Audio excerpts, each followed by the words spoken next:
बिस्मिल्लाहिर्रहमानिर्रहीम। News and views with Hasnain Khwaja के social media pages पर, यूट्यूब और फेसबुक पर हम आपको खुशामदीद कहते हैं।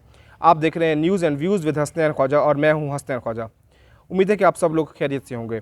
नाज़रीन, साबिक़ वफाकी वज़ीर इत्तलात तहरीक इंसाफ के मरकज़ी रहनुमा फवाद चौधरी ने दो अहम तरीन बातें की हैं। उन्होंने एक निजी टीवी को इंटरव्यू में दो अहम इतराफ़ किए हैं। एक इतराफ़ उसका जो ताल्लुक़ है वो मौजूदा वफाकी वज़ीर दाखिला राना सनाउल्लाह के मंशियात केस से जुड़ा है, और दूसरा एतराफ़ जो पाकिस्तान के सियासी मंजरनामे से और एक अहम तरीन तकरीरी से जुड़ा है। जबकि इमरान खान साहब उस तकरीरी के बारे में कहते हैं कि उनका कोई इरादा नहीं था। और जो दूसरा एतराफ़ हमने आपको बताया जो राना सनाउल्लाह के साथ जुड़ा है, उसके बारे में तहरीक इंसाफ के जो उस वक्त के वज़ीर थे शहरयार अफरीदी, जो कहते थे कि जान अल्लाह को देनी है, और वो कस्में खा कर कहते थे कि जो राना सनाउल्लाह के गाड़ी से मंशियात निकली थी वो सच था। अब मैं आपको तफसील से इन दोनों बातों के बारे में बताता हूँ। नाज़रीन, फवाद चौधरी ने एतराफ़ किया है कि जो राना सनाउल्लाह का केस था वो झूठा केस बनाया गया था। उस केस में कोई जान नहीं थी, उस केस का हक़ाइक़ से किसी किस्म का कोई ताल्लुक़ नहीं था।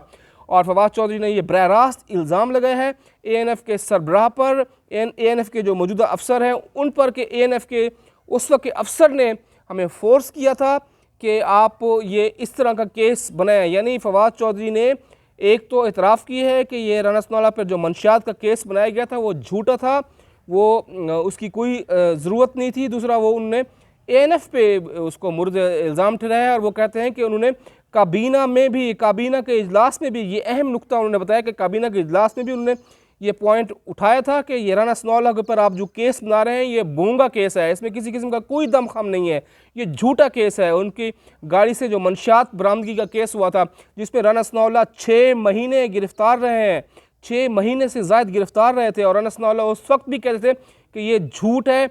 लेकिन जो उस वक्त मशहूर जुमले हुए थे, जो टीवी चैनल्स पे हेडलाइंस बनी थी, सुर्खियाँ बनी थी, जिसमें शहरयार अफरीदी कहते थे कि जान अल्लाह को देनी है, जान अल्लाह को देनी है। कौमी असम्बली में चीख चीख के वो कहते थे जान अल्लाह को देनी है, राना सनाउल्लाह का केस सच है। लेकिन आज उन्हीं के बंदे ने उन्हीं का जो झूठ था वो बेनकाब कर दिया है, आश्कार कर दिया है। यानी इससे आप अंदाज़ा लगा सकते हैं कि तहरीक इंसाफ किस तरह सियासी इंतकाम के लिए लोगों अपने जो मुखालफिन थे उनके खिलाफ केसेस बनाए जा रहे थे। नैब का भी एक चिट्टा कुट्टा खुलने वाला है।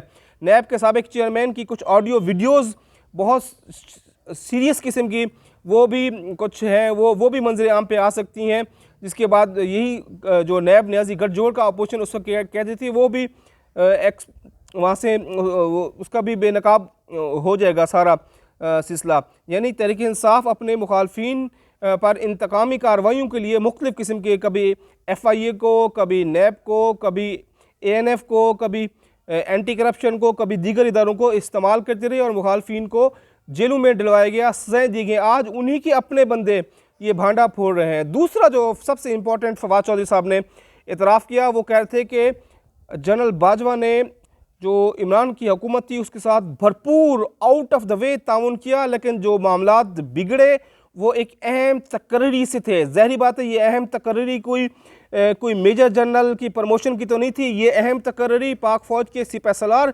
आर्मी चीफ से जुड़ी हुई थी। यानी ये बात अब खुलकर सामने आ गई कि अमरीकी साजिश का बयानिया पीछे हट गया, और फ़ौज और इस्टेब्लिशमेंट के साथ जो इनका सफ़ा फटा था वो मामला खुलकर सामने आ गया। इमरान खान साहब अगरचे ये कहते हैं कि आर्मी चीफ की तकरीरी तैनाती का उनसे किसी किस्म का कोई झगड़ा नहीं था, लेकिन फवाद चौधरी ने बताया कि इमरान खान साहब एक अहम तकरीरी करना चाहते थे फ़ौज में, जिसके बाद जनरल बाजवा के साथ उनका मामलात सेटलमेंट नहीं हुआ। ये हम आपको बता चुके हैं कि पाकिस्तान के जो सीनियर जर्नलिस्ट हैं वो भी इस खबर की तस्दीक कर चुके हैं। हम भी आपको बता चुके हैं, हामिद मीर साहब ने भी ये बताई थी, नुसरत जावेद साहब ने ये बताया था कि इम्पॉर्टेंट इंफॉर्मेशंस आई थी कि इमरान खान साहब अप्रैल के दरमियान में जनरल बाजवा को उसकी जगह जनरल फैज़ हमीद को आर्मी चीफ बनाना चाह रहे थे, जिसके बाद वो इसी साल अगस्त सितंबर में इलेक्शन कराना चाहते थे।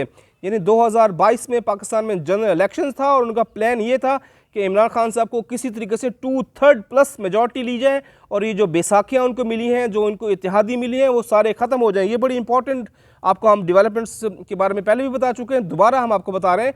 इमरान खान साहब वो 2/3 मेजॉरिटी लेने के बाद पाकिस्तान में जो पार्लिमानी निज़ाम है उसको सदारती निज़ाम में लेकर जाना चाहते थे, यानी पाकिस्तान में एक नया तजर्बा होना था और जनरल फैज़ हमीद आर्मी चीफ उनकी छत्तर छाए में ये सारा कुछ होना था। ये सारा एक्सपोज हो चुका है, बेनकाब कर दिया गया है। इसके बारे में दूसरा, जिस दिन ये तहरीक अदम एतमाद की वोटिंग थी उस दिन भी आपको याद है कि इस्लामाबाद हाई कोर्ट में एक दरख्वास्त दायर की गई थी जिसमें कहा गया था कि मुमकिन तौर पे आर्मी चीफ की बरतरफी अगर होती है तो उसको कलअदम करार देने की दरख्वास्त दायर की गई थी। ये क्योंकि उस दिन ये खबरें आई थी कि शायद इमरान खान साहब ने army chief general Qamar Javed Bajwa की बरतरफी के लिए वज़ारत दफ़ा में समरी भेजी है, लेकिन वहाँ पे डायरी नंबर नहीं लगी। वज़ारत कानून में भेजी थी, वहाँ भी डायरी नंबर नहीं लगी। तो सारी चीज़ें पाक फ़ौज तक उनको मालूम हो गया था कि ये क्या हो रहा है।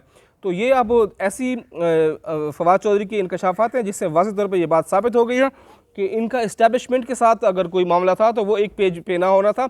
अमरीकी साजिश का मामला वो उसमें कोई दमखम नहीं रहा। उम्मीद है कि आपको हमारा ये वीलॉग पसंद आया होगा। जिन दोस्तों ने अभी तक हमारे चैनल को सब्सक्राइब नहीं किया उससे हमारी गुजारिश है कि हमारे चैनल को सब्सक्राइब करें, लाइक करें, कमेंट करें, शेयर करें।